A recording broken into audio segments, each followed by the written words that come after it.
ठीक है, तो आपके पड़ोसी का आप ख्याल रखना, बस इतना मैं आपसे रिक्वेस्ट करता हूँ।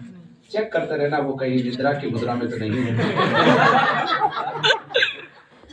प्लीज, क्योंकि दिन का टाइम है, अच्छा वातावरण है, थोड़ा ना ठंड ना गर्म, एकदम बढ़िया क्लाइमेट है, बस एकदम सोने के लायक परफेक्ट है।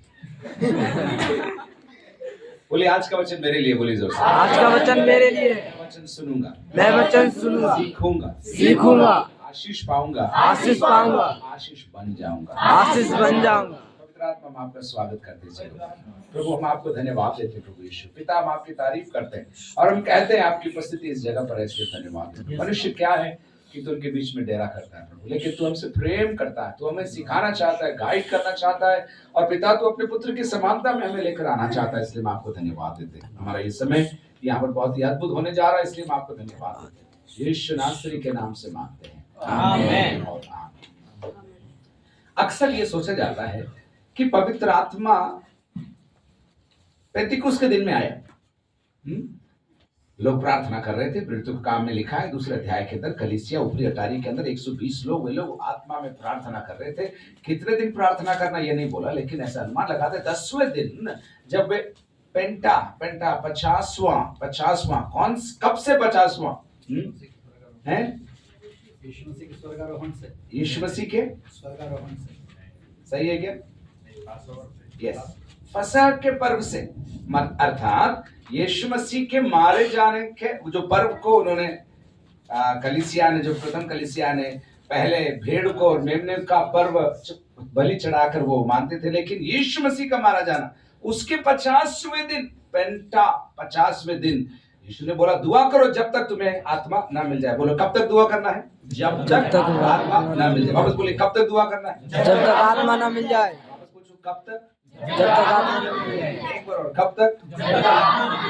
हम लोग अगर 2 दिन दुआ कर ले, 3 दिन दुआ कर ले, तो हमको लगता है हमको गोल्ड मेडल मिलना चाहिए, हमने 3 दिन एक साथ बिना रुके मीटिंग के अंदर थे। लेकिन आखिर अगर प्रभु की आशीष को पाना है तो हमें तब तक टिके रहना पड़ेगा जब तक हमको प्रभु का आत्मा ऊपर से ना मिल जाए।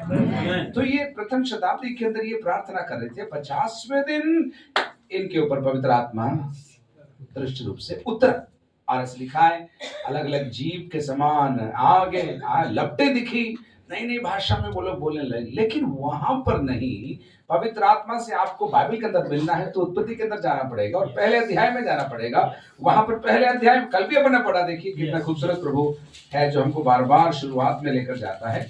और वहां पर लिखा है पहले अध्याय में, आदि में परमेश्वर ने आकाश और पृथ्वी की 2 आयत, पृथ्वी बेडोल और सुनसान पड़ी थी और गहरे जल के ऊपर अंधियारा था तथा पहली 2 आयतों के अंदर ही पवित्र आत्मा का जिक्र वहां पर आया। परमेश्वर का आत्मा जल के ऊपर मंडराता था। 3 अवस्थाएं वहां पर देखिए, सुंदर शब्द है आपके लिए, बेडोल, सुनसान और अंधियारा। आपस बोलो, बेडोल। मिला वो शब्द मिला हिंदी में आपको? आपका पेन यूज करो, उसको गोल मार्क करो। आप लोग, आपकी बाइबल इतनी भी पवित्र नहीं है कि आप उसको लिखते नहीं, इतनी भी आपको कंठस्थ नहीं है कि आपको खोलने की भी जरूरत नहीं, इसलिए आपकी बाइबल में बराबर मार्किंग होना चाहिए, डेट होना चाहिए, प्रभु ने मुझसे कब बात किया, क्या मुझसे कहा। ठीक है, तो 3 अवस्था है पृथ्वी की, बेडोल, सुनसान और अंधियारा। लेकिन इनके ऊपर पवित्र आत्मा क्या कर रहा था? मंडरा रहा था। और जब मंडरा रहा था क्या हुआ? उसके अंदर से सृष्टि उत्पन्न हो गई। मेरे और आपके जीवन के अंदर भी हालात ऐसे ही हो सकते हैं, बेडोल, सुनसान और अंधेरा हमारे जीवन में होता है, लेकिन जब आत्मा मंडराता है एक नई सृष्टि उसके अंदर से उत्पन्न होना शुरू हो जाता है। बेडोल स्ट्रक्चर भी है, सुनसान अकेलापन है, अंधियारा अंधकार है, लेकिन आत्मा के मंडराने से उस पर कार्य शुरू हो जाता है। तो मैं जल्दी कुछ समय का लाभ उठाते हुए, और अगर आज नहीं हुआ तो कल भी इसको अपन कंटिन्यू करेंगे सीरीज के रूप में। मैं आपको समझाने का प्रयास कर रहा हूं कि सृष्टि के आरंभ में, कल अपन ने डेट बोला था, आज अपन बोले सृष्टि के आरंभ में हमको पवित्र आत्मा का जिक्र वहां पर मिलता है। किसी ने इस प्रकार बोला, पिता ने सोचा, पुत्र ने कहा, क्योंकि वो वचन है, और आत्मा ने उसको कर दिया।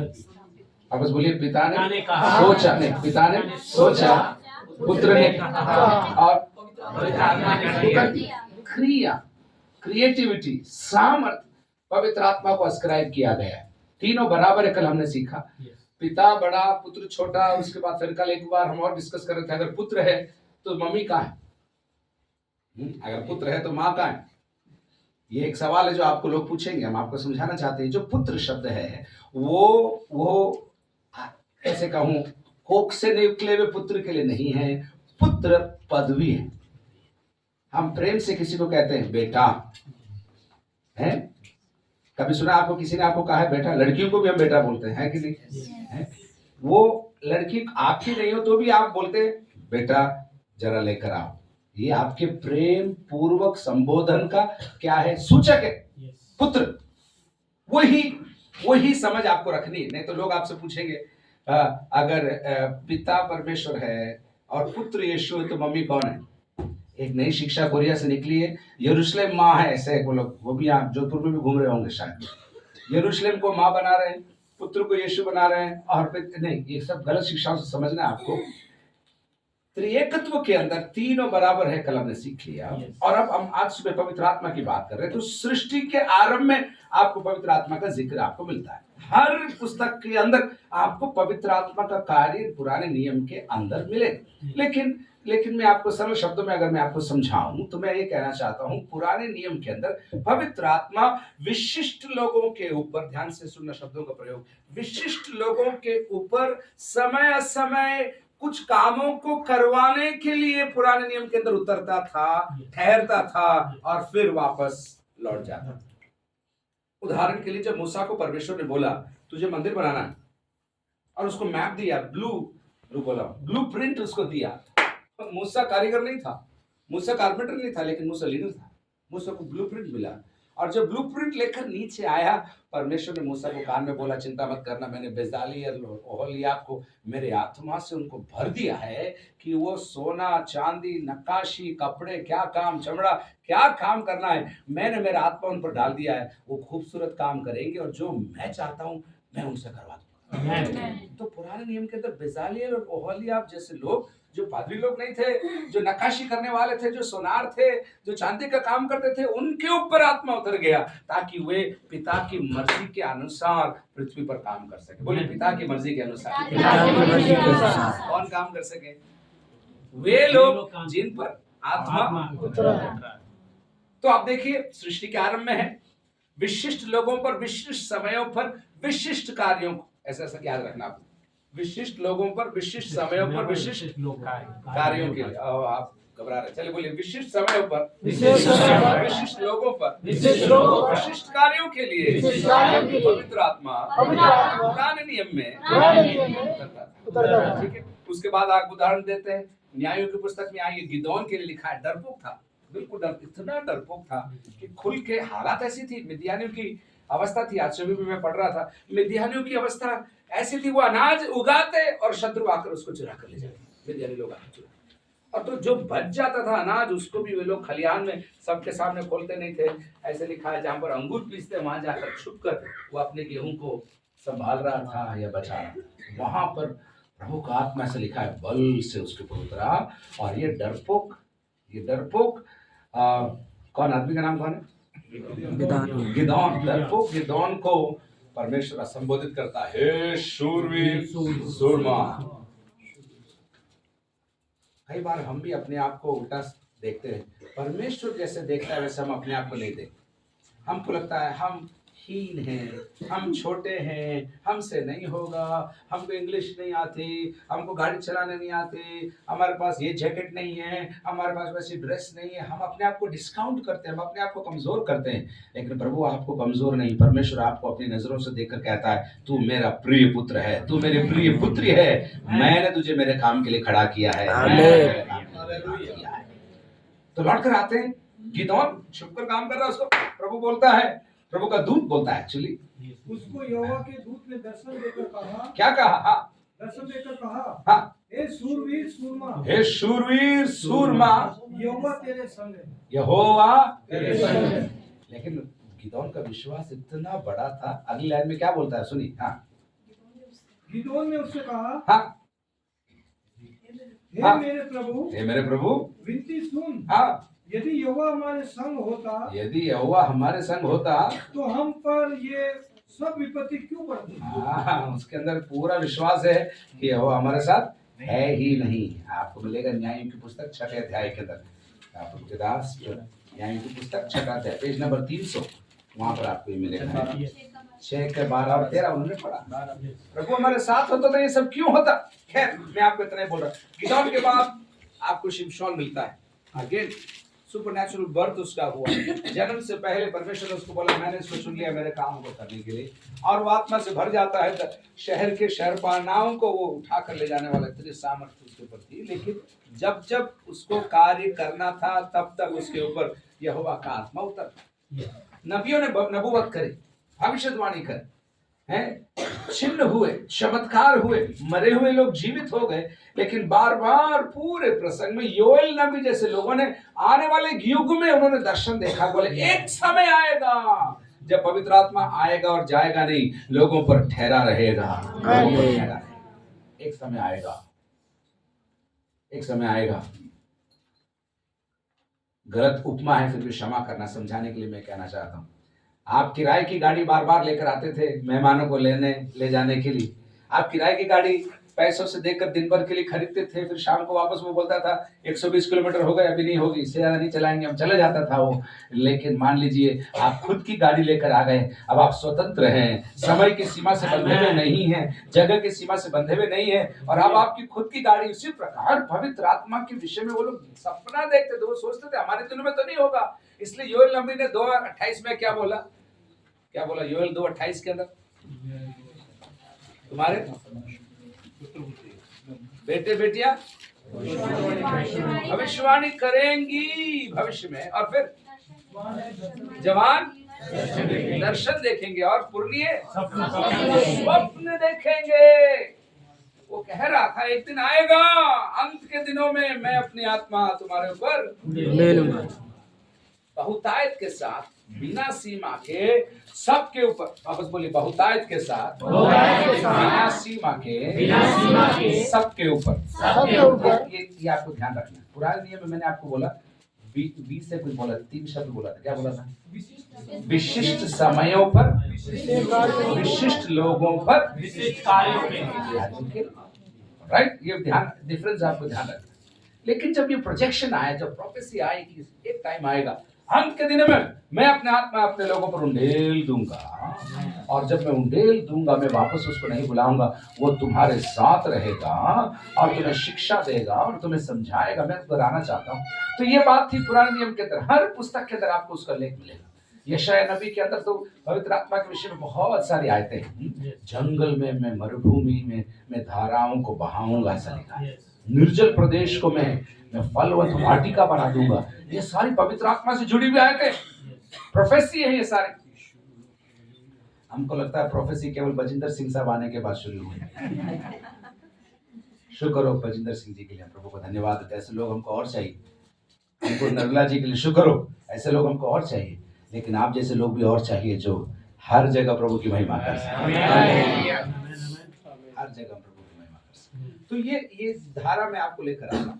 और अब हुआ यूं, समय आ गया, किसी को मालूम नहीं पड़ रहा, बस वो इंतजार कर रहे। जकरिया नबी के अंदर लिखा है 12 के 10 में लिखा है, मैं तुम पर प्रार्थना सिखाने वाली, पढ़ी उसको 12 का 10 पढ़ी, जकरिया 12 का 10। मैं ट्रैक कर रहा हूं आपके साथ पुराने नियम में पवित्र आत्मा का वर्णन। हाँ, पीछे से एक मिनट पीछे से पढ़ रहे। हाँ पढ़ी। हाँ, मैं दाऊद के घराने और यरूशलेम के निवासियों पर अपना अनुग्रह करने वाली और प्रार्थना सिखाने वाली आत्मा उंडेलूंगा। अनुग्रह क्या लिखा? अनुग्रह करने वाली और प्रार्थना सिखाने वाली आत्मा। तो जकरिया नबी भी इंतजार कर रहा है। Grace is going to come, The spirit that teaches us to pray is going to come। एक समय आएगा जब हम प्रार्थना करना शुरू करेंगे आत्मा से भरकर। ये लोग इंतजार कर रहे हैं। सीन बदल गया, 400 साल चुप्पी के निकल गए, और अब जंगल में पुकारने वाले की आवाज आई है। वो भी पुकार रहा है। उसने ऊंट के उनके चमड़ों के वस्त्र उसने पहन रखे हैं। वो शहद खाता है और जंगल में पुकारता है मन फिराओ, और जो मन फिरा कर आते हैं उनको पूछता है क्यों मन फिरा रहे हो तुम, चैलेंज करता है और वो परेशान भी हो जाते हैं, चेक करता है तुम सही में मन फिरा रहे हो कि नहीं फिरा रहे हैं, क्या मेरे को देख खुश करने के लिए तो नहीं कर रहे, किसने तुम्हें मेरे पास भेजा, सर हम सच में आए आपके पास, अच्छा ठीक है आ जाओ बपतिस्मा ले लो। कहने का मतलब वहां पर भी वो कहता है मेरे बाद एक आएगा, मेरे बाद एक आएगा, यीशु के विषय में कहता है। और फिर उसके बारे में लिखता है, क्या लिखता है, एक शब्द को मैं नोट कर रहा हूं वहां पर, जो आग और आत्मा। क्या लिखा है, ढूंढ के बता, आपको खुलवा के रहूंगा, पूरी बाइबल आ जाए। सर आप पहले बोलते तो बाइबल लेके आता मैं। हाँ क्या लिखा है, कैसे बपतिस्मा देगा, क्या लिखा है, ढूंढो तो पाओगे, ऐसा लिखा है, कैसे बपतिस्मा देगा वो आने वाला। ओके, मत्ती 3:11 में लिखा है, उसके अलावा मरकुस 1 में भी लिखा है, लूका में भी लिखा है। मैं तो पानी से तुम्हें मन फिराव का बपतिस्मा देता हूँ, परंतु जो मेरे बाद आने वाला है वह मुझसे शक्तिशाली है, मैं उसकी जूती उठाने के योग्य नहीं। आगे वह तुम्हें पवित्र आत्मा और आग से बपतिस्मा देगा। वह तुम्हें क्या लिखा है, बोलो बोलो बोलो बोलो, नहीं तो नींद आ जाएगी। वह तुम्हें वह तुम्हें पवित्र आत्मा एक बार, और वह तुम्हें मैंने आपको क्या बोलते हैं, रॉकेट पे बिठाया उत्पत्ति 1 से, और हम पूरे कितने साल निकल गए, हम सीधा 4000 साल करीब 4000 साल यात्रा करके अब मत्ती 3 में वहां लिखा है, यूहन्ना भी यही कह रहा है, मेरे बाद एक आने वाला है जो तुम्हें पवित्र आत्मा और आग से क्या देगा, बपतिस्मा देगा। मैं तुम्हें जल का बपतिस्मा दे रहा हूँ, लेकिन वह तुम्हें पवित्र आत्मा, तो दैट मीन्स वो लिंक टूट नहीं रहा है। उत्पत्ति 1:1 में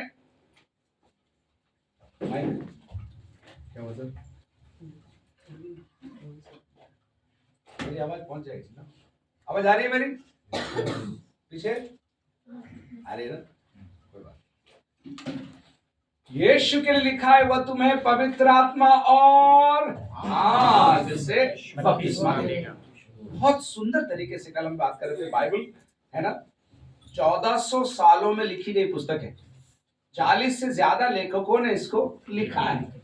1400 साल मतलब कितने हुए, एक से ज्यादा हुआ ना, एक ही जगह पर बैठे थे क्या, एक ही पीढ़ी में हुई क्या, नहीं। लेकिन इन किताबों को जब संकलित किया गया, लोग इसके बारे में बुरा भी बोलते हैं कि ये मनुष्य ने लिखा है या मनुष्य ने इसके साथ खिलवाड़ किया है, ये करप्ट हो गई, लेकिन सच्चाई ऐसे नहीं है। सच्चाई ये है 1400 साल के बावजूद 40 से ज्यादा लेखकों ने 3 और 4 भूखंडों में बैठकर इसे लिखा, तो भी ये कड़ी उत्पत्ति 1 की कड़ी मत्ती 3 में भी हमको मिल रही है वहां पर। ये है हमारे बाइबल की खूबसूरती।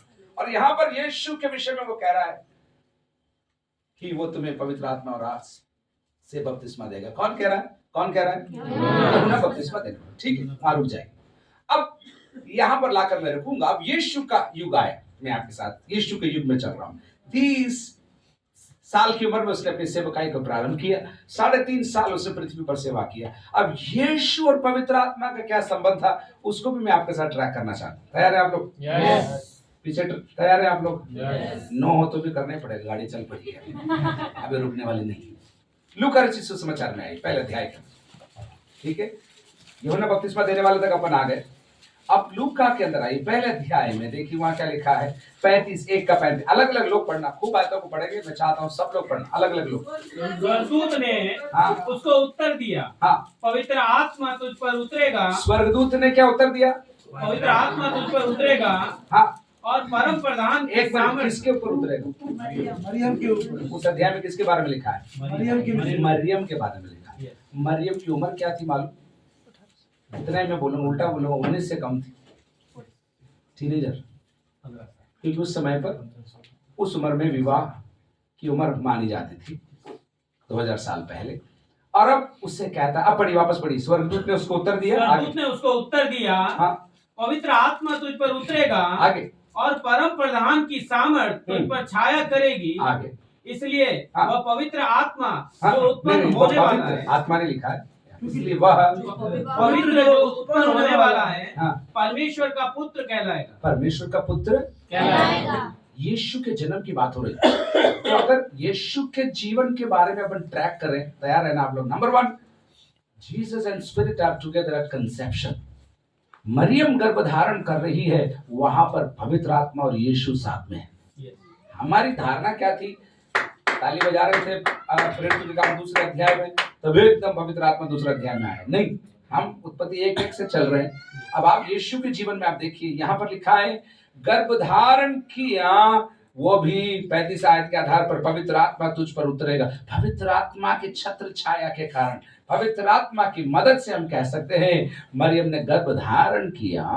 और इसका मतलब ये हुआ यीशु के जन्म से पहले गर्भधारण में क्या हुआ? यीशु और पवित्र आत्मा साथ साथ है। बोलिए यीशु और पवित्र आत्मा साथ साथ। वापस बोलिए यीशु और पवित्र आत्मा साथ साथ। कहां पर? कुंवारी मरियम के गर्भ। ऐसा कभी इतिहास में पहले हुआ नहीं। उस समय भी लोग मजाक कर रहे होंगे। आज भी कोई आकर अगर कोई आकर आपसे कहे कि मैं किसी पुरुष को नहीं जानती हूं लेकिन मैंने गर्भधारण किया है, तो समाज आज हंसेगा, खिल्ली उड़ाएगा और बुरा कहेगा। लेकिन मरियम के लिखा है वो धन्य थी क्योंकि उसने इस बड़ी ईशवाणी को उसने स्वीकार कर लिया अपने जीवन के अंदर। घबरा तो गई, निंदा सारी बातें उसको समझ में तो आ गई, लेकिन उसने बोला तेरे वचन के अनुसार मुझे हो। 38 में लिखा है मरियम ने कहा देख मैं प्रभु की दासी हूँ, मुझे तेरे वचन के आज 2024 के अंत में कुछ लोग चाहिए जो कहेंगे प्रभु से, प्रभु मुझे तेरे वचन के अनुसार कुछ हो जाए, मेरी इच्छा के अनुसार नहीं, मैं जो चाहता हूं उसके अनुसार नहीं, लेकिन तेरे वचन के अनुसार मुझे। तो यहाँ देख रहे हैं आप पवित्र आत्मा और यीशु मरियम के गर्भधारण में साथ है। लेकिन दूसरे अध्याय में आइए आप, कौन सी पुस्तक में हम लोग? लूका, ठीक है। उसके अब देखिए 40 अलग अलग लोग पढ़ना। अब और कोई पढ़े जिन्होंने अभी तक नहीं पढ़ा। बढ़ता और बलवंत होता, हाँ। और बुद्धि से परिपूर्ण होता गया। आगे, और परमेश्वर का अनुग्रह उस पर था। और परमेश्वर का अनुग्रह था। आप ही 52 भी पढ़िए। जब यीशु 12 वर्ष का हुआ, हाँ। और परमेश्वर मनुष्य के अनुग्रह में बढ़ता गया। बस 40 और 52 में, दूसरा अध्याय के 40 और 52 में लिखा है ये बालक बढ़ता, बलवंत होता, बुद्धि से परिपूर्ण होता और परमेश्वर के अनुग्रह में बढ़ता गया। 4 बातें वहां लिखी। बढ़ता गया, बोले बढ़ता गया, बलवंत होता गया, बुद्धि से परिपूर्ण होता गया, परमेश्वर का अनुग्रह उसके ऊपर था। 52 में देखिए बुद्धि, बोली बुद्धि, डीलडोंग, परमेश्वर और मनुष्यों के अनुग्रह में वह बालक बढ़ता है। बात किसकी हो रही है? कुर्सियों से बोली, बात किसकी हो रही है? यीशु मसीह की बात हो रही है। जो अनुग्रह शब्द है, जो बुद्धि शब्द है, जो शक्ति शब्द है, ये सारे अनुग्रह बाद में बताऊंगा, लेकिन बुद्धि और शक्ति यशायाह 11 में आई। आप लोग यशायाह 11 का 1 देखिए, ये 11 का 2 में देखिए क्या लिखा है। अब और कोई पढ़ना जिन्होंने अभी तक नहीं पढ़ा। सर मैं तो फर्स्ट पढ़ता हूँ। यहोवा का आत्मा, हाँ, बुद्धि और समझ का आत्मा। अरे क्या लिखा है? यहोवा का आत्मा, बुद्धि और समझ का आत्मा। बुद्धि और समझ का आत्मा। वाव, और युक्ति और पराक्रम का आत्मा। युक्ति और पराक्रम का आत्मा, बहुत बढ़िया। और ज्ञान और यहोवा के भय का आत्मा उस पर ठहरा रहेगा। पवित्र आत्मा के 7 पर्यायवाची नाम है वहां उसी अध्याय के अंदर 11 के 2 में। नंबर 1 क्या है मालूम? यहोवा का आत्मा। नंबर 2 बुद्धि का आत्मा। नंबर 3 समझ का आत्मा। नंबर 4 युक्ति का आत्मा। नंबर 5 पराक्रम का आत्मा। नंबर 6 ज्ञान का आत्मा। और नंबर 7 भय का, यहोवा के भय का आत्मा। भय का आत्मा बोलेंगे तो गड़बड़ हो जाएगा, इसलिए यहोवा का भय, ठीक है। यहोवा के भय का आत्मा। 7 नाम बोलिए। नंबर 1 क्या है? चलिए बोलिए आप लोग। यहोवा का, मेरे पीछे बोलिए आप लोग, क्योंकि कुछ लोगों की बाइबल खुली नहीं है। बोलो यहोवा का आत्मा, बुद्धि का आत्मा, समझ का आत्मा, युक्ति का आत्मा, पराक्रम का आत्मा, ज्ञान का आत्मा और यहोवा के भय का आत्मा। ये 7 पर्यायवाची हैं पवित्र आत्मा के। 7 मुकुट है मान लीजिए। लौट कर लूका 2 में आता है। मैं यहाँ पर क्यों आया, अब आपको मालूम पड़ेगा। वहां लिखा है बुद्धि में और ज्ञान में बालक बढ़ता गया। अर्थात यीशु के जीवन बाल्यकाल में भी, न केवल जन्म में, यीशु के कैसे कहें बचपन में, अब बढ़ने में भी पवित्र आत्मा और यीशु कैसे थे, साथ साथ। बोलिए साथ साथ। जन्म में, बोलिए कंप्लीट करिए, जन्म में यीशु और पवित्र आत्मा साथ साथ थे। बोलिए बढ़ते हुए में, अच्छा शब्द आप लोग बोलिए, क्या लिखे, बढ़ते हुए तो मजा नहीं आता है। जवानी भी नहीं बोलेंगे अपन, परवरिश में अपन कह सकते हैं, परवरिश में। बोलिए परवरिश में, कंप्लीट करो स्टेट। परवरिश में यीशु और पवित्र आत्मा 3 अध्याय में आइए सर। कौन सी किताब में है? सर इतना बाइबल मत खुलवाओ आप, एक ही शायद, और कोई पढ़ी, और कोई पढ़ी। जब सब लोगों ने हाँ बपतिस्मा लिया हाँ और यीशु भी बपतिस्मा लेकर प्रार्थना कर रहा था, तो आकाश खुल गया। आकाश खुल गया। आगे 22।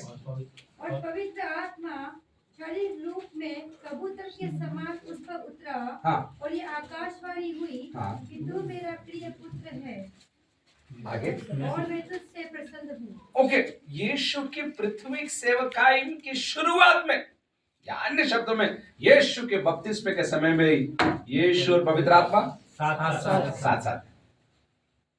आप लोग हैं मेरे साथ हैं? मेरे साथ साथ हैं या चले गए आप लोग? अगर आपकी आंख बंद हो रही तो आपको ऐसा मत सोचना मैं दुआ कर रही हूँ, वो झूठे हैं। कई शातिर लोग हैं जो प्रचार करते हुए आंख बंद करके मध्यस्थी प्रार्थना करते हैं। प्रचार के बीच में आंख बंद करने वाले से मुझे बहुत डर लगता है। मुझे लगता है कि मैं ज्यादा तो नहीं बोल रहा हूँ या कम तो नहीं बोल रहा हूँ। ज्यादा बोल रहा हूँ तो आप दोनों हाथ उठा देना, ठीक है? मैं बंद कर लौट कर आते हैं जन्म में, कंप्लीट करिए जन्म में। अरे बाकी बोलो आप, जन्म में बाकी बोलो ना। परवरिश में, बपतिस्मे में, चौथे अध्याय में आइए, चौथे अध्याय में एक आयत और कोई पढ़ी, 4 का 1 पढ़ी।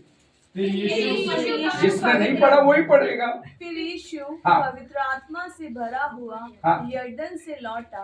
यीशु पवित्र आत्मा से भरा हुआ, आगे यरदन से लौटा और 40 दिन तक आत्मा के सिखाने से जंगल में फिरता रहा। किसके सिखाने से? आत्मा। हमने तो सोचा था शैतान उसको जंगल में लेके, लेकिन यहाँ क्या लिखा है? मेरे शब्दों में कहूँ, पवित्र आत्मा पृथ्वी की यीशु को, शरीर में जब यीशु था उसके ट्रेनिंग के लिए कहाँ लेकर गया?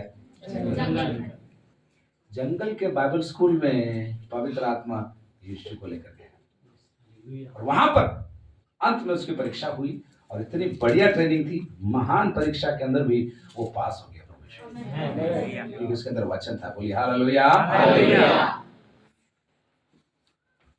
भूल गया पहला कहाँ था? पूरा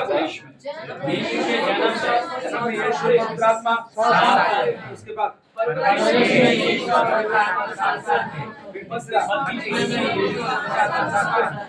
चौथा परीक्षा से पहले प्रशिक्षण में, जंगल में भी कह सकते हैं, प्रशिक्षण में ये मैं ये क्या प्रूव कर रहा हूँ, रियली मैं प्रूव कर रहा हूँ फॉर्मूला। पवित्र आत्मा के बिना यीशु ने कुछ भी नहीं किया, ये मैं प्रूव कर रहा हूँ। और अगर ये है तो मुझे और आपको भी पवित्र आत्मा के बिना कुछ नहीं करना चाहिए। ये किसी पेंटिकॉस्टल कलीसिया का प्राइवेट प्रॉपर्टी नहीं है, ये टीचिंग। आप हमारी गैर समझिए, हमारी ना समझिए कि हम सच्चाई को समझते नहीं। हम उस व्यक्ति के समान है जो आमतौर पर हाथ नहीं करता, मोबाइल खरीदता है और उसको केवल नंबर दबाना आता है, उसको बाकी फीचर नहीं मालूम। कितने फीचर इसके अंदर है? वीडियो कॉलिंग हो सकती है, फोटो लिया जा सकता है, मैसेज स्टोर किया जा सकता है, हजार चीजें इसके अंदर, अलार्म क्लॉक इसके अंदर, कुछ नहीं, उसको बस केवल नंबर दबाना आता है, वो भी जोर से दबाता ही हूँ, कीपैड जैसे। मेरे प्रियो, आपको मेरे को सीखना है कि ज्ञान अच्छा है लेकिन संपूर्ण ज्ञान होना जरूरी है। बोलिए हालेलुया।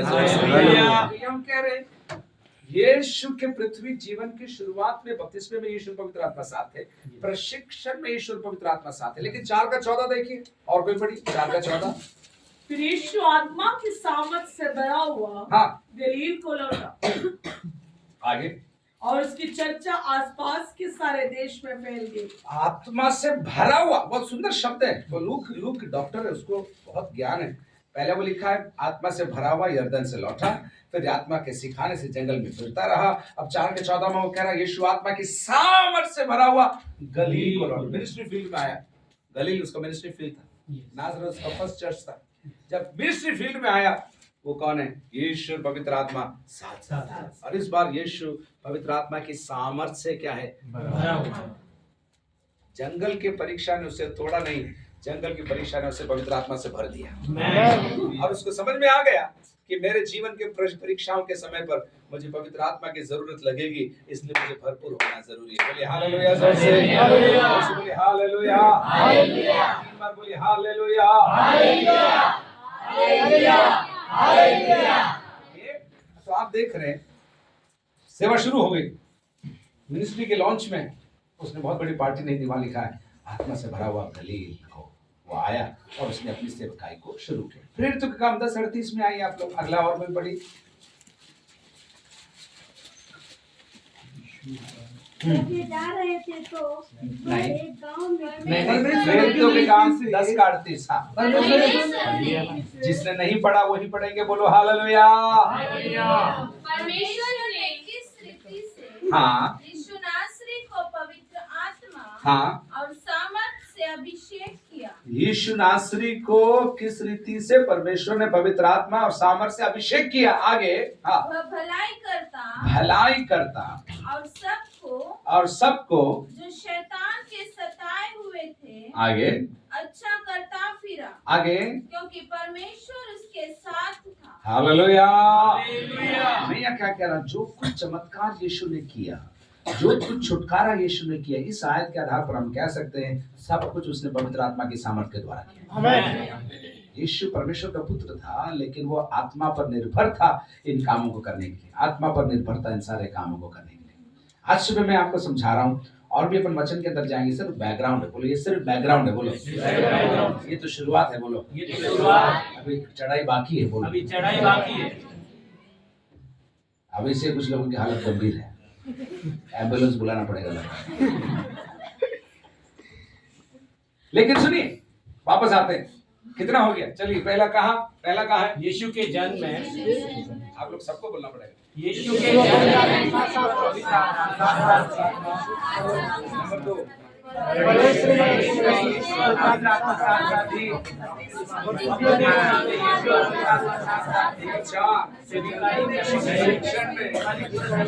शिक्षण में यीशु पवित्र आत्मा। नंबर 5 सेवकाई के प्रारंभ में यीशु और पवित्र आत्मा।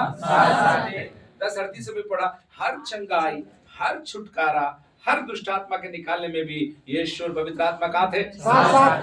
बोलिए यीशु और पवित्र आत्मा साथ। अब बोलिए यीशु और पवित्र आत्मा साथ। एक बार और बोलिए यीशु और पवित्र आत्मा साथ। तो अब बचपन, जवानी, प्रशिक्षण, सेवा, शुरुआत, मिरेकल, एवरीथिंग यीशु और पवित्र आत्मा साथ साथ चले। लेकिन स्टोरी यहाँ पर नहीं होती। इब्रानी की पत्री के अंदर आई आपने, इब्रानी की पत्री पुराने नियम में कि नए नियम में है? कोरोना में बदला नहीं?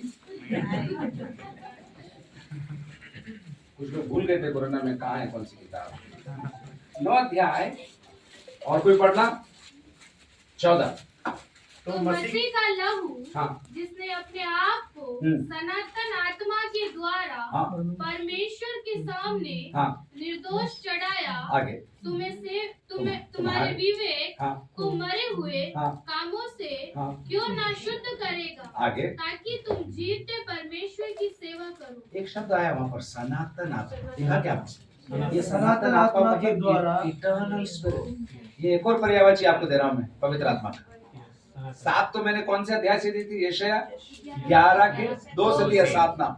ये 8वां नाम आपको मैं दे रहा हूँ। इब्रानी 9:14 में लिखा है, मसीह का लहू जिसने अपने आप को सनातन आत्मा के द्वारा परमेश्वर के सामने निर्दोष चढ़ाया। सुनो ध्यान से, क्या पॉइंट मेरा ये है, कलवरी के क्रूस पर भी चढ़ने के लिए पवित्र आत्मा ने यीशु की मदद की। हमारे लिखा यीशु ने अपने आप को सनातन आत्मा के द्वारा परमेश्वर के सामने निर्दोष अपने आप को चढ़ाया है। कोई किसी की कोई ताकत नहीं, किसी की ताकत नहीं, किसी मनुष्य की ताकत नहीं, किसी स्त्री की ताकत नहीं, इतना दुख झेलने के बाद अपने जान की प्राणी या अपने जान की बाजी वो लगा सके, अपना प्राण वो दे सके। आपको लगता है वो यीशु था इसलिए? नहीं, वो शरीर जैसे कल मैंने बोला पूरा मनुष्य था। इतना दुख, इतनी वेदना, इतनी निंदा, इतना अत्याचार सहने के बाद भी निर्दोष होकर भी उसने अपना मुंह नहीं खोला। ये पवित्र आत्मा ने उसको, मेरे शब्दों में कहूं, सहने की शक्ति दी, सहने। और वहां लिखा है अपने आप को कलवरी के क्रूस पर यीशु ने पवित्र आत्मा के द्वारा चढ़ाया।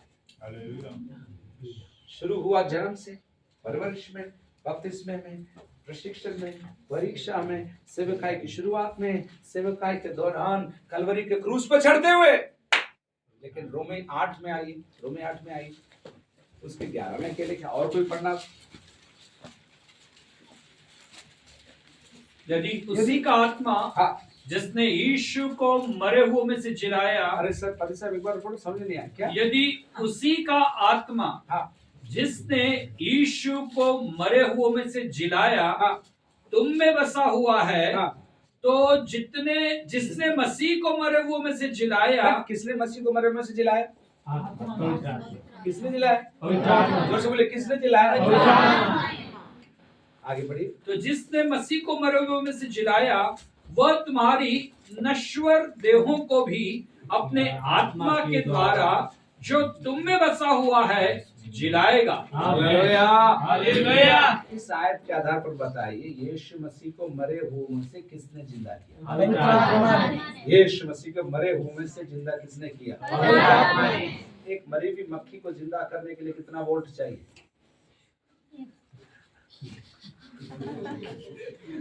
आपकी नींद उड़ाने के लिए मैंने पूछा। एक मरी हुई मक्खी को जिंदा करने के लिए कितना वोल्टेज चाहिए? 440, 1800। बड़ा जो हैवी केबल चलता है कितना का चलता है? 11 kV। मक्खी को लगा जिंदा हो जाएगा।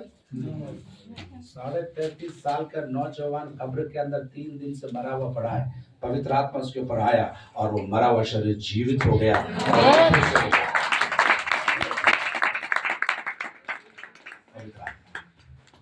मैं क्या समझाने का प्रयास कर रहा हूँ इतना टाइम लेकर? आपको मालूम, जन्म से पुनरुत्थान तक यीशु और पवित्र आत्मा क्या है? इसलिए आप इन दोनों को, इसलिए त्रिएकत्व का आप समझ रहे, पृथ्वी पर भी पवित्र आत्मा ने यीशु का साथ नहीं छोड़ा। हालांकि दुख सब कुछ यीशु ने झेला, लेकिन अंदर से कैपेसिटी, अंदर से एनर्जी, अंदर से एक सामर्थ पवित्र आत्मा प्रदान कर रहा है। अगर यीशु के लिए सच था तो यीशु के अनुयायियों के लिए भी ये सच है। हालेलुया। मेरे और आपकी मदद करने के लिए, मुझे और आपको छुड़ाने के लिए, मुझे और आपको सहायता करने के लिए, सहने के लिए, चुप रहने के लिए भी, दुख उठाने की भी ताकत पवित्र आत्मा मुझे और आपको प्रदान करेगा।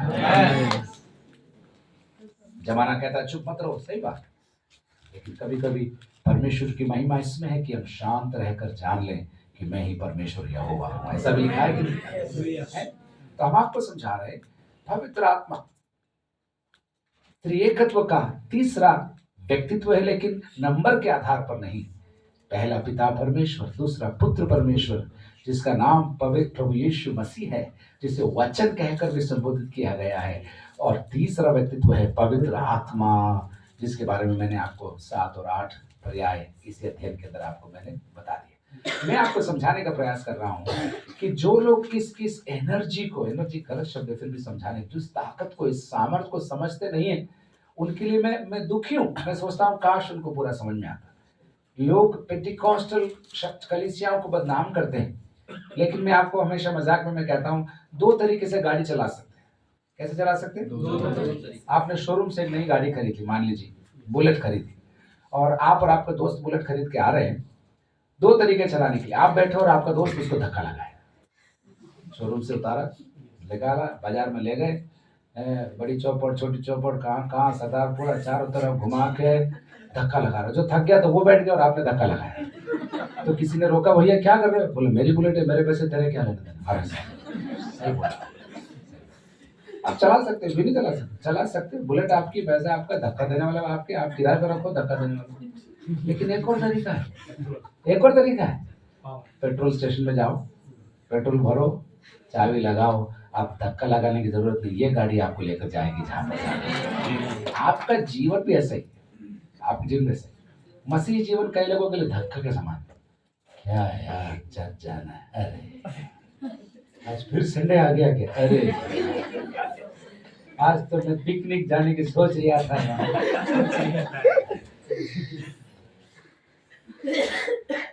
इसको बोलते धक्का गाड़ी। लेकिन जिनके अंदर पवित्र आत्मा का अनुग्रह है वो कहते हैं ओह प्रभु धन्यवाद, एक और दिन तुझे धन्यवाद।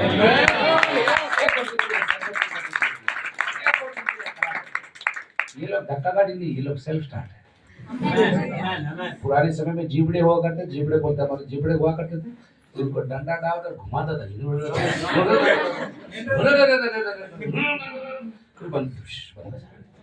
ऐसे ही कई लोग 2 गीत हो जाए, 3 गीत हो जाए तो भी गाड़ी स्टार्ट ही नहीं होती उनकी।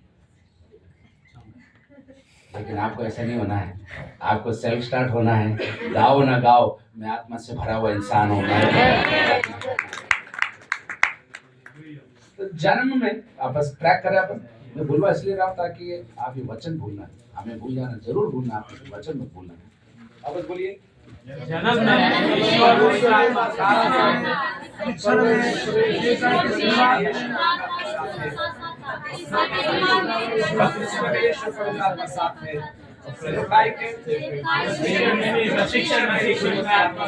परीक्षा में यीशु पवित्र आत्मा साथ है, सेवकाई के प्रारंभ में यीशु पवित्र आत्मा साथ है, छुटकारे और अद्भुत चंगाइयों में यीशु पवित्र आत्मा साथ है, क्रूस पर टंगते समय भी यीशु पवित्र आत्मा साथ है, पुनरुत्थान में भी यीशु पवित्र आत्मा साथ है।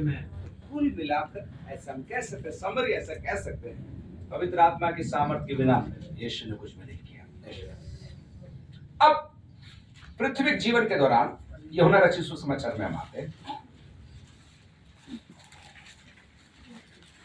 सब लोग जग रहे हैं तो बोलिए हाँ जग रहे हैं। हाँ जग रहे हैं। सो रहे हैं तो बोलिए हाँ सो रहे हैं। मानना पड़ेगा आप सब। यूहन्ना 14 में इससे पहले एक शब्द में ढूंढ रहा हूँ।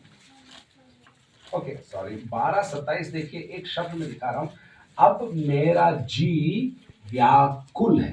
व्याकुल, ये जो व्याकुल शब्द है ना, मूल भाषा में उसका अर्थ मैं आपको समझाता हूँ। कभी आपने बाल्टी में सर्फ डालकर झाग बनाया?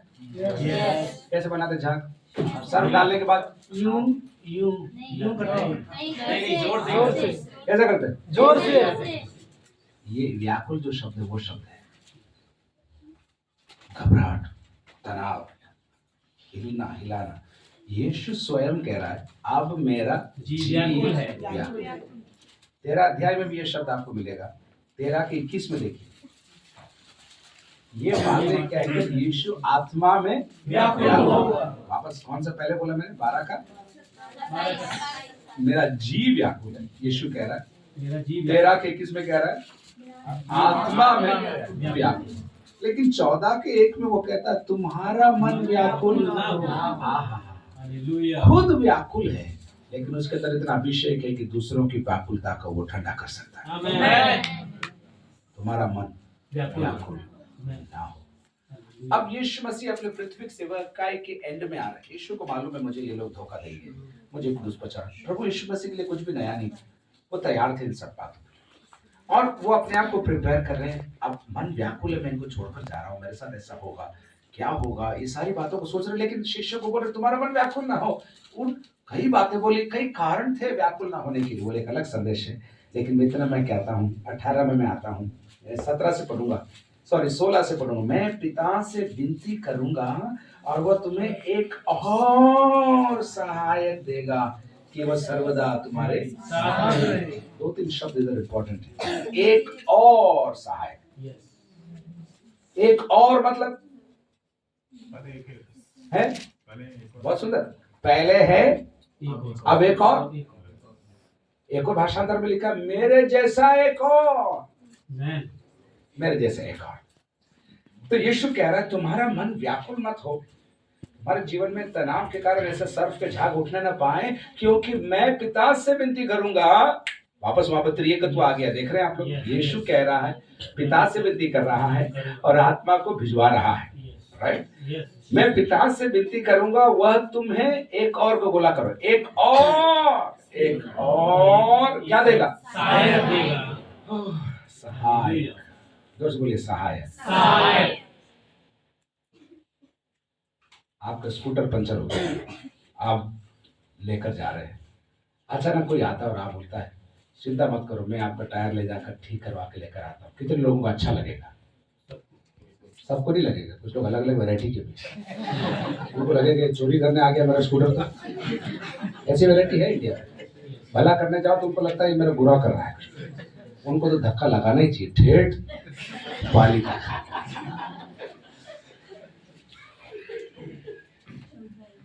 बोलो सहायता जब मिलती है अच्छा लगता है, बोलो जोर से। 2 बाल्टी आप उठा के ले जा रहे हो, 2 या स्टेशन पर आप 2 बड़े बड़े पेटियां उठा के सीढ़ियों को देख रहे, सीढ़ी आपको देख रही कैसे आएगा। एकदम कोई पीछे से आ जाए, लाओ भैया मैं उठा लेता हूँ,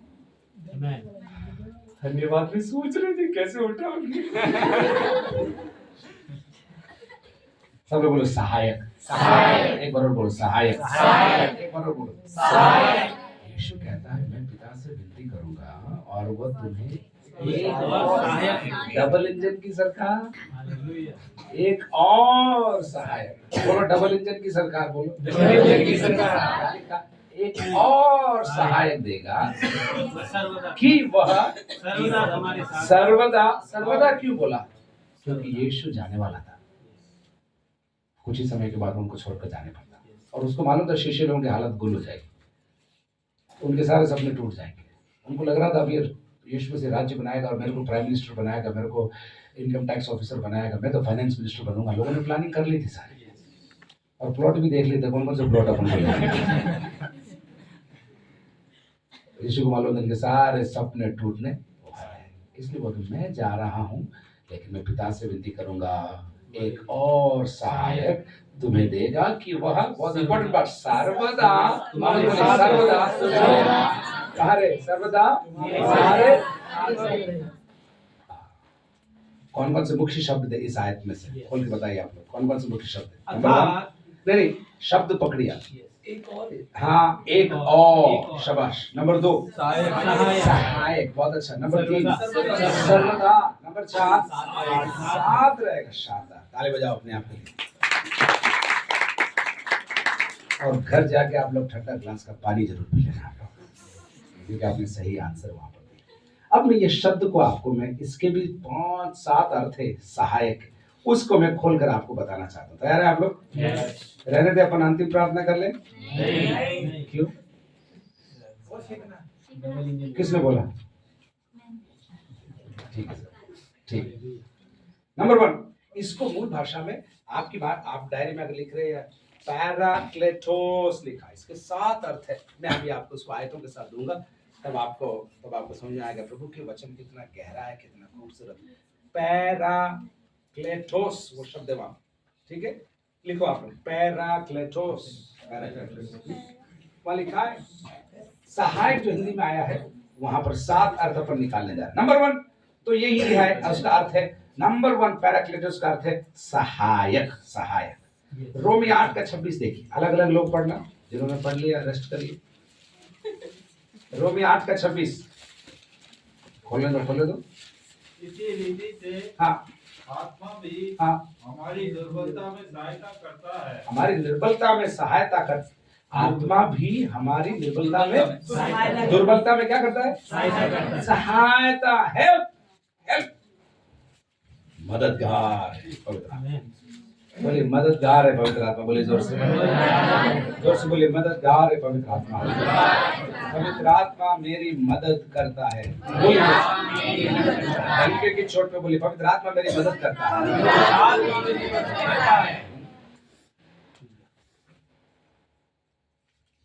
सहायक। नंबर 2 इसका अर्थ है कंफर्टर, सांत्वना देने वाला, सांत्वना देने वाला। पहला हमने बोला सहायक, हेल्पर। नंबर 2 इसका अर्थ है कंफर्ट, सांत्वना किसको दी जाती है? दुखी होते हैं। जो टेम्पोलिन में कूद रहा है या स्विमिंग कर रहा है उसको बोलते हैं सांत्वना किसको दी जाती है? जो अशांत होता है और दुखी होता है, जिसने कुछ खोया है, जिसने प्रियजन को खोया है, उसको सांत्वना की जरूरत है। सांत्वना इसका एक और अर्थ है। प्रेरित के काम 9:31 देखिए, प्रेरित के काम 9:31। और कोई पढ़िए, सब साथ में है? गाड़ी चल रही है, रुक तो नहीं गई? नहीं पहिए निकल तो नहीं गए? नहीं। इस प्रकार सारे यहूदिया और गलील और सामरिया में कलीसिया को चैन मिला कलीसिया को चैन मिला। आगे और उनकी उन्नति होती गई आगे और वह प्रभु के भय और पवित्र आत्मा की शांति में चलती और बढ़ती गई। हाँ, वहाँ शांति लिखा है हिंदी में, लेकिन सांत्वना आना चाहिए। पवित्र आत्मा की सांत्वना में कलीसिया हो गई। बहुत विरोध हुआ, पुरानी कलीसिया में बहुत विरोध हुआ, इतना विरोध हुआ लोग मारे गए, ऐसा लिखा है। लोगों ने अपनी जान गंवाई, ऐसा विरोध हुआ। कलीसिया को लग रहा था अब हमारा इतिहास खत्म होने जा रहा है, हमारा सब कुछ पत्ता चिट्ठा बंद हो जाना। लेकिन पवित्र आत्मा वापस, जैसे उत्पत्ति 1-2 में हमने पढ़ा, वहाँ मंडरा रहा था कलीसिया के ऊपर। और उसके मंडराने से क्या हुआ? कलीसिया की सांत्वना से क्या हो गया? वहाँ क्या लिखा है? कलीसिया क्या होने लगी? इंग्लिश बहुत अच्छी लगी, मल्टीप्लाई। एडिशन और मल्टीप्लिकेशन में फर्क है। 2 + 3 करोगे तो कितना हो जाएगा? 5 हो जाएगा। लेकिन 2 गुना 3 करोगे कितना हो जाएगा? मल्टीप्लिकेशन, मल्टीप्लिकेटिव फैक्ट वाले का मल्टीप्लाई। सांत्वना, पहला पवित्र आत्मा का सहायक का अर्थ क्या था? सहायक। नंबर 2 सांत्वना देने वाला। एक और आयत में दे दूं आपको, 2 कुरिन्थी 1:3 पढ़िए। 2 कुरिन्थी 1:3।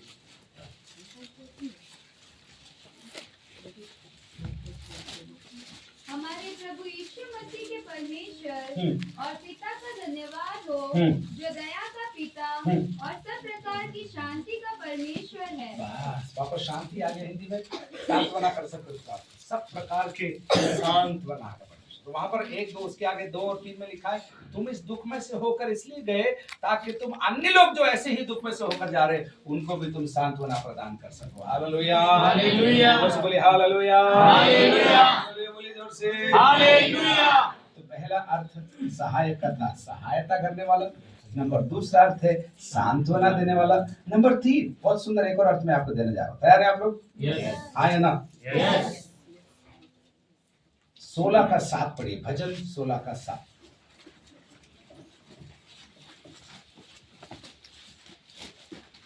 मैं यहोवा को धन्य कहता हूँ, हाँ, क्योंकि उसने मुझे सम्मति दी है। हाँ, मैं यहोवा को धन्य कहता हूँ क्योंकि उसने मुझे सम्मति दी है। सम्मति शब्द, काउंसलर, काउंसलर, एडवाइजर, काउंसलर अथवा एडवाइजर पवित्र आत्मा का काम।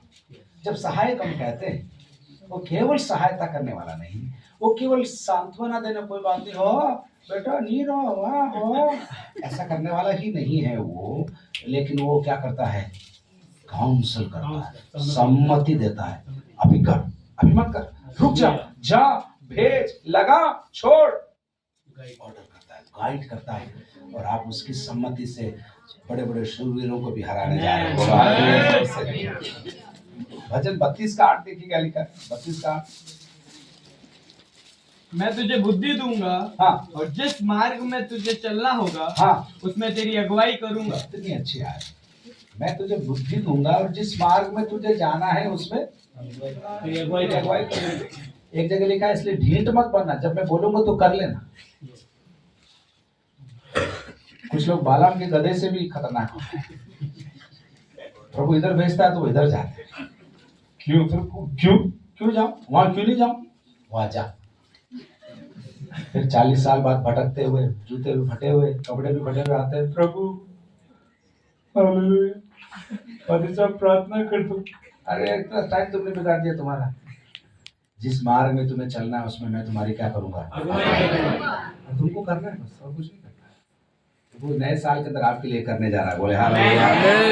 नए वर्ष में प्रभु आपके बिजनेस पे, परिवार पे, पढ़ाई पे, बच्चों पे, धंधे पर, गाड़ी पर, थैले पर प्रभु अनुग्रह देगा और जिस मार्ग में आपको चलना है प्रभु वहीं पर लेकर जाएगा। प्रभु आपके लिए दूतों को खड़ा करेगा। आमीन। प्रभु आपके लिए लोगों को खड़ा करेगा जो आपके लिए काम करेंगे। आपको करना नहीं पड़ेगा, प्रभु अपने लोगों के द्वारा आपका काम पूरा करेगा। अनजान लोग आपका काम करेंगे, जो आपको नहीं जानते हैं वो आपका काम करने जा रहे हैं। यीशु मसीह के नाम से करने जा रहे हैं, होने जा रहा है। आप अनुभव करेंगे, विश्वास करने वालों के लिए हो जाएगा, बाकी लोग देखते ही रह जाएंगे। लास्ट में बोलेंगे मेरे साथ क्यों नहीं हो रहा है, क्योंकि तुम क्लास में सो रहा था। 3 बातें हो गई। पहला क्या था? हाँ, पवित्र आत्मा क्या है? नंबर 2 पवित्र आत्मा क्या है? नंबर 3 एडवाइजर, सम्मति देने वाला। ये अपने यशायाह 11 में पढ़ा था। युक्ति, युक्ति क्या है मालूम? प्लानिंग। शत्रु युक्ति बनाता है, लेकिन जब शत्रु युक्ति लॉन्च करने जाता है प्रभु उसको बिगाड़ देता है। मेरा एक दोस्त था बहुत समय पहले, हम बहुत अमीर खानदान से हैं और हमारे पास कैरम बोर्ड नहीं हुआ करता था और उसके पास कैरम बोर्ड हुआ करता था। तो क्या है, मुझे बहुत इच्छा होती थी कैरम बोर्ड खेलने की। तो जब कैरम बोर्ड खेलने की बात